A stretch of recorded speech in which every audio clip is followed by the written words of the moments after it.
Brought to you by V-Guard, co-powered by Sensodyne. संघाचं मुखपत्र असलेल्या ऑर्गनायझर या वृत्तपत्रातून खरं तर अजित पवार यांच्यावरती प्रत्यक्षपणे टीका करण्यात आली की अजित पवार यांना घेऊन भाजपने स्वतःचा ब्रँड व्हॅल्यू कमी केलाय। आणि त्यानंतर पश्चिम प्रांताची संघाची बैठक झाली। त्या संघाच्या बैठकीमध्ये अनेक भाजपच्या आमदारांचा सूर होता की अजित पवार हे आमच्या सोबत या विधानसभेच्या निवडणुकीत नको आहे, कारण की अजित पवार सोबत असले तर खूप मोठा फटका जो आहे तो विधानसभेच्या निवडणुकीत पडेल असं त्यांचं म्हणणं होतं। या सगळ्या संदर्भात बोलण्याकरता आपल्या सोबत अनिल पाटील सर आहेत, राष्ट्रवादी काँग्रेस पक्षाचे नेते मंत्री। सर, अजित पवारांना घेऊन खरंच भाजपचा तोटा झालाय का, ज्या पद्धतीने या सगळ्या राजकीय वर्तुळामध्ये चर्चा रंगताना पाहिलं? नाही, असं म्हणण्याचं काही आपल्याला काही कारण नाही। कुठल्या तरी एका मुखपत्रामध्ये कुणीतरी आपलं मत व्यक्त केलं याचा अर्थ त्या पक्षाचं ते मत असतं असं कधी होत नाही। मुळामध्ये अजितदादा ज्या दिवसापासून महायुतीमध्ये आम्ही सगळे लोक समावेश झालो त्यात महायुतीची ही ताकद वाढलेलीच आहे, घटण्याचं काही कारणच नाही। जे मिळालं असेल ते बोनसमध्येच मिळालेलं आहे। आज असं जर का म्हणायचं असेल काही मतदारसंघामध्ये राष्ट्रवादी काँग्रेस पक्षाच्या आमदारांच्या काही मतदारसंघामध्ये समजा जर का मायनस झालं असेल तर आमच्यासारखे काही राष्ट्रवादी काँग्रेस पक्षाचेच आमदार आहेत त्यामध्ये प्रचंड प्लससुद्धा झालेला आहे, जो भाजपच्या आमदारांच्या मतदारसंघामध्ये नाही। असं कधी होत नसतं। कोणत्याही पक्षाचा आमदार असला म्हणजे याचा अर्थ असं समजायचा का आपण की लोकसभेचा उमेदवार हा भारतीय जनता पार्टीचा होता आणि त्या ठिकाणी विधानसभेच्या भारतीय जनता पार्टीच्याच आमदाराच्या मतदारसंघामध्ये समजा जर का मायनस असेल किंवा कमी मताधिक्य मिळालं असेल तर मग त्याचा भाजपवर परिणाम झालेला आहे का? असं होत नसतं। निवडणुकीमध्ये नेरेटिव्ह जो सेट केलेला होता तो खोंड्यामध्ये कुठेतरी कमी पडलो, हेच त्याचं मुख्य कारण आहे। आणि अजितदादांना काही टार्गेट करण्याचं कारण नाही। अजितदादा ही एक वेगळी शक्ती आहे, त्यांच्या मागे महाराष्ट्रातले उभ्या महाराष्ट्रातले कार्यकर्ते सक्रिय पद्धतीने काम। देखिए, उनका काम है अफवाह से गर्मी बढ़ाना और हमारा काम है माहौल को ठंडा रखना। हमारा नेता कैसा हो जो माहौल को रखे ठंडा वैसा हो। अब की बार वी गॉट एयर कूलर का चमत्कार। त्या पद्धतीने आपण पाहतोय गेल्या काही दिवसांपासून सातत्याने संघाच्या देखील बैठका होतात। राष्ट्रीय स्वयंसेवक संघ जे पॅरेंट बॉडी मानलं जातं भाजपचं, त्यांची देखील बैठक होते या सगळ्या प्रभावाच्या विश्लेषणावरती। परंतु त्या सगळ्या विश्लेषणांती एकच बाब समोर येते की अजित पवारांना घेऊन कुठेतरी चूक झाली आहे असं भाजपच्या आमदारांचं देखील त्या सगळ्या बैठकीत म्हणणं असतं। याच्यामध्ये सगळ्या मतदारसंघामध्ये मग तो राष्ट्रवादी काँग्रेस पक्षाचा असेल, शिवसेनेचा असेल किंवा भारतीय जनता पार्टीचा विधानसभेचा आमदार असेल, या सगळ्या मतदारसंघामध्ये संघाने त्या ठिकाणी असेल किंवा तिन्ही पक्षाच्या नेत्यांनी असेल योग्य पद्धतीने त्याच्यावर विचार विनिमय चाललेला आहे। आणि ते हळूहळू लक्षात येतं आहे की आपण कुठेतरी काय काय चुका केलेल्या असतील, काय आपलं करायच्या गोष्टी होत्या त्या राहिल्या असतील, त्या बाबतीमध्ये विचार चालला। अंजली दमानिया, अण्णा हजारे, त्यानंतर ही पराभवाची सगळी खापर अजित पवारांवरती फोडणं, हे सातत्यानं हे म्हणजे अर्थात हा नरेटिव्ह सेट केला जातो का दादांच्या संदर्भात? असं म्हणण्याचं कारण नाही।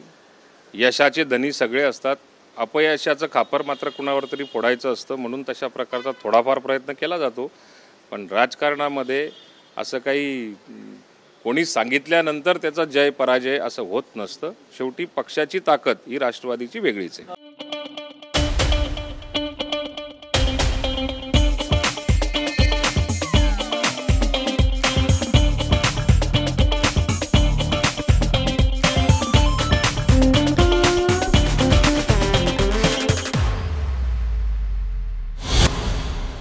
अमोल मिटकरी तुमच्या पक्षाचे प्रवक्ते म्हणतात की आम्हाला देखील दुसरा विचार करावा लागेल, ज्या पद्धतीने सातत्याने अजित पवारांना कुठेतरी टीकेचा धनी केलं जातं।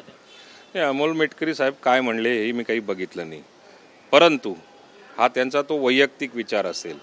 पण पक्ष म्हणून पक्षश्रेष्ठींशी आमची जी काही कोर कमिटीमध्ये चर्चा झालेली आहे येणाऱ्या काळामध्ये महायुतीसोबतच आम्ही जायचं निश्चित केलेलं आहे आणि त्या पद्धतीनेच आमची वाटचाल सुद्धा आहे. छगन भुजबळ सातत्याने कुठेतरी वेगळी आपली स्वतःची एक भूमिका घेताना सातत्याने आपल्याला पाहायला मिळतात. गेल्या काही पक्षांच्या बैठकांमध्ये पण देखील छगन भुजबळांनी पक्षाच्या कार्यप्रणालीवरती सगळी टीका केलेली होती.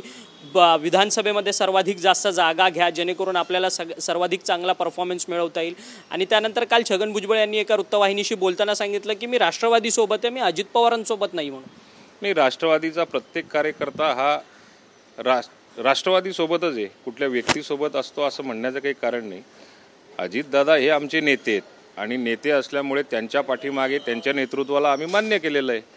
त्यामुळे वेगळं म्हणण्याचं आणि वेगळं भुजबळ साहेबांचं काही वेगळं म्हणणं आहे असं काही मला वाटत नाही. झिंझिण्यांपासून त्वरित आराम मिळवा सेन्सोडाइन रॅपिड रिलीफ बरोबर. ज्या पद्धतीने हा सगळा भुजबळांची स्वतःची प्रतिक्रिया उमटते, कारण की भुजबळ स्वतः राज्यसभेवरती इच्छुक होते, त्यांना कुठेतरी पक्षाकडनं डावलण्यात आलं आहे, त्यामुळे त्यांची ही सगळी नाराजी तरी दिसून येत नाही का ज्या पद्धतीने ते आक्रमक स्वरूपाने बोलतात. नाही, एक केवळ फक्त बाहेर एक माइंड गेम ज्याला म्हटलं जातं, मी सातत्याने सांगत असतो, हा माइंड गेम चाललेला आहे. भुजबळ साहेबांनीच सुनेत्राताईंचा हा उमेदवारी अर्ज दाखल करताना स्वतःहून त्या ठिकाणी पाठिंबा दिलेला होता. त्या ठिकाणी अगोदर ज्यावेळी आमची बैठक झाली त्या ठिकाणी भुजबळ साहेबांनीच हा निर्णय योग्य असल्याचं कबुली केलेलं आहे.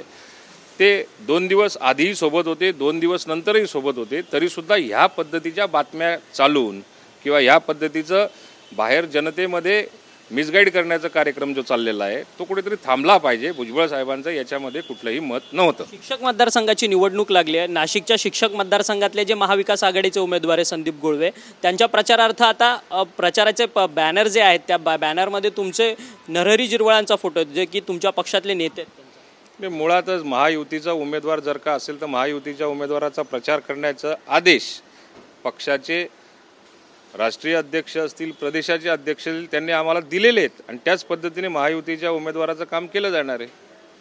पण महाविकास आघाडीचे उमेदवार आहेत संदीप गुळवे, ठाकरे गटाचे आहेत, त्यांच्या प्रचाराच्या बॅनरवरती नरहरी झिरवळांचा कोणाचा फोटो कुठे कोणी लावलेला असेल, कोपऱ्यामध्ये कोणीतरी कोपऱ्यामध्ये त्यांना न सांगता सुद्धा लावलेला असेल ते कोणाला माहिती आहे. पण प्रत्यक्ष काम करायचं जर का असेल तर महायुतीच्या उमेदवाराचं काम केलं जाईल. जे मुक्ताईनगरचे जे शिंदे गटाचे अपक्ष आमदार आहे, शिंदे गटाला ज्यांनी पाठिंबा दिला चंद्रकांत पाटील, ते म्हणतात आहेत की गिरीश महाजन हे लवकरच गृहमंत्री हो असं त्यांचं म्हणणं आहे. ह्या सगळ्या वक्तव्याकडे कसं पाहता तुम्ही? देखील उत्तर महाराष्ट्रातील आमदार आहात, नेते आहात. हे आम्हाला आनंद असेल जे भविष्यामध्ये कोणी गृहमंत्री होईल, कोणी जलसंपदा मंत्री होईल, कोणी उपमुख्यमंत्री होईल, त्यांना सगळ्यांना आमच्या सगळ्या होणाऱ्या मंत्र्यांना माझ्याकडनं शुभेच्छा. धन्यवाद. तुम्ही आमच्याशी बातचीत केली होते. मंत्री अनिल पाटील यांनी आपल्याशी बातचीत केली की पराभवाला कुठेतरी कोणीतरी लागतं, त्यामुळे अजित पवारांना टार्गेट केलं जाते असं त्यांचं म्हणणं आहे. व्हिडिओ जर्नलिस्ट प्रेमसह Akshay Mankane, TV9 Marathi, Mumbai. Brought to you by V Guard, co powered bye Sensodyne.